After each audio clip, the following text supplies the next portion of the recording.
ಆ ಕೆಟ್ಟದ್ದು ಎಷ್ಟು ಬಲವಾಗಿರುತ್ತೆ ಅಂದರೆ ಅದು ಈ ಒಳ್ಳೆತನವನ್ನು ತುಳಿದು ಹಾಕ್ಬಿಡುತ್ತೆ.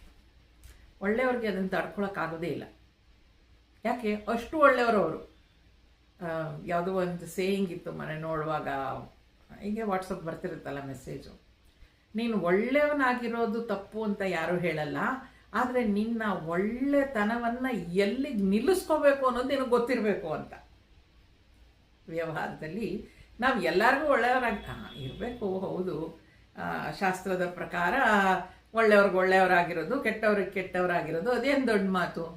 ಕೆಟ್ಟವ್ರಿಗೂ ಒಳ್ಳೆಯವರಾಗಿರು ಅಂತ ಕಲ್ತ ಮೇಲೆ ಅವ್ರಿಗೆ ಒಳ್ಳೆಯವರಾಗಿ ಇದ್ದು ರೂಢಿ ಆಗೋಗ್ಬಿಟ್ರೆ, ಅಥವಾ ಅವರು ಸಂಪೂರ್ಣವಾಗಿ ಅವ್ರನ್ನ ಬೇರ್ಪಡಿಸ್ಲಿಕ್ಕೆ ಸಾಧ್ಯನೇ ಇಲ್ಲ, ಅಷ್ಟು ಒಳ್ಳೆತನ ಬಂದುಬಿಟ್ರೆ ಅವರನ್ನು ಈ ಕೆಟ್ಟದ್ರಿಂದ ಕಾಪಾಡೋದು ಭಗವಂತನೇ ಬರ್ತಾನಂತೆ.